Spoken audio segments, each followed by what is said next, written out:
You and God belong together. This message is for those that might sometimes struggle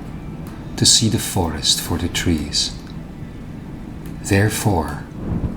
this message is for every human being that is alive at this moment. Given the possible judgment you, or maybe not you but another, might have had upon finding this text, simply in reaction to the suggestive title and the choice of a three-letter word so potentially divisive in today's world than the word God, it is not much of a reach to state that we often cannot see the truth with crystal clarity. There is no shame in admitting that we most likely see what we want to see or what we have been trained to see. Trained by society, trained by media and corporations, trained by nudging, governmental influencing, trained by the filters that we were taught to use by others and those that we taught ourselves to use. By observing others as well as ourselves, we all know that these filters can trigger us severely. It is one such filter that I want to address today, and it concerns our subjective experience of being separated as human beings from not only others, but also from God. The truth I wish to bring into the light of focus is your eternal oneness with, and everyone's unbreakable bond with, the beloved, infinite, divine Creator God, whose love and light you rejoice in with every breath and with every heartbeat, whether you are aware of it or not.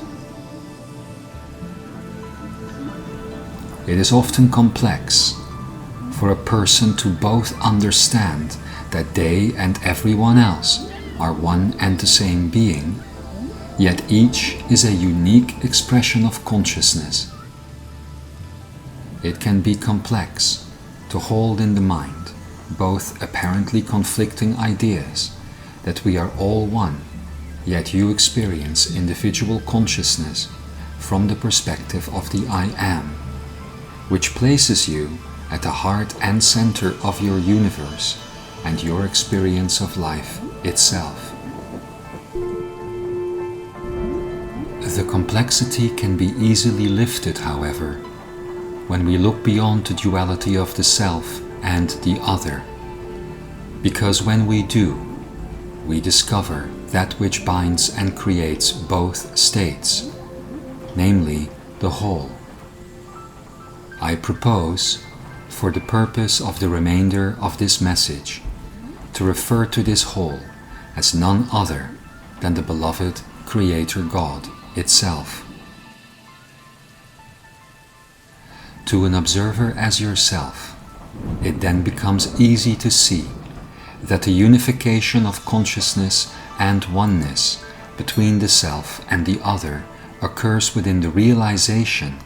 that both are creations and expressions, and therefore experiences of the same being, which is the divine, beloved Creator God. If you imagine a triangle for a moment floating in space,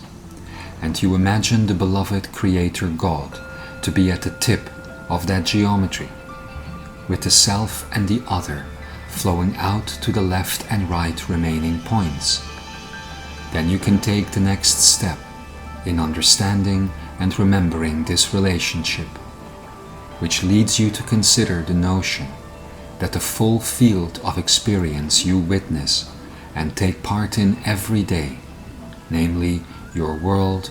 your life, this universe, and this entire reality, is the space inside of the triangle itself,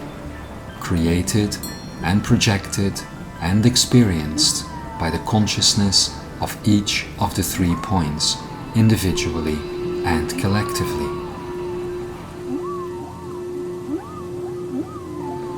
In other words, this place we call the world,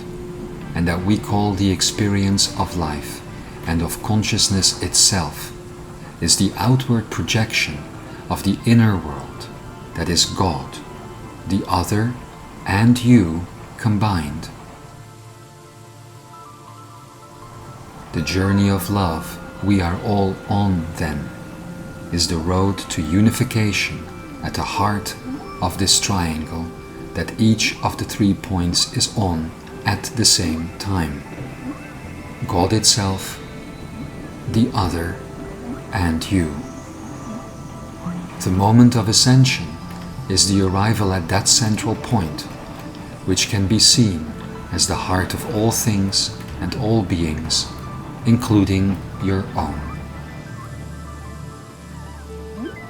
It is a journey we are each seemingly making on our own, and we all seem to arrive at that central point in our own time, from a linear perspective at least. But metaphysically speaking,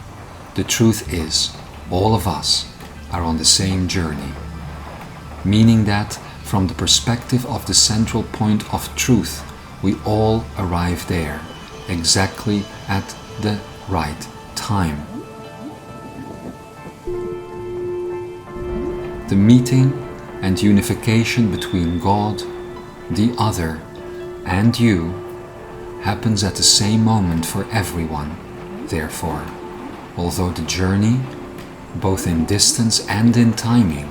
may seem unique to us when we are still on the road. Knowing all this, we must come to appreciate the brilliant and divine nature of what we are remembering here, as we share this moment together with the Creator God. One way to see the divine hand in this plan is to observe the immersive and complete nature of it. As you arrive in this lifetime with no memento nor memory of who you, the other, and God truly are, it is easy to get lost in the completeness of the experience called life, the powerful, mirroring nature of this world, and because of this, to start to think of the finite nature of this journey as everything there is, to completely lose track of the infinite and of the divine even. In the completeness of the divine nature of this experience, that itself is even part of the journey, and a wonderful part at that, especially when one gets to wake up to the truth yet again. The body that is currently delivering these words believes itself to be 47 years of age. We think of insects as having a short lifespan of days or weeks, but we do not see the shortness of our own when we experience the fullness of divine immersion into this world. 47 years amounts to no more than 17,155 days. That is only 17,155 times that the consciousness experiencing this body woke up in a day very similar to this one. Only 17,155 times it went to sleep, fully trusting that it would wake up here as itself again the next morning. Only a divine, infinite Creator God, with the help of its own reflection within the creation of an expression of a self and an other, can create an experience that is so immersive, so whole, so complete, that once it starts, it does not take long to believe it is the only reality that is real. not long to start grappling with the notion of finiteness as a reality that boggles and often frightens the mind, and not long to be so overwhelmingly direct in the experience of the so-called evidence of the finite nature of existence that one mistakenly thinks one can find in the reflection of finiteness and separation that one can see everywhere surrounding the self. In the experience of it all, therefore, in the nature of the very existence of this reality itself, one can easily see the hand of the divine, beloved Creator God. Because no matter how deep we may believe, fear, or perhaps in some cases even hope, that this finite experience is all there is and all there is ever to be,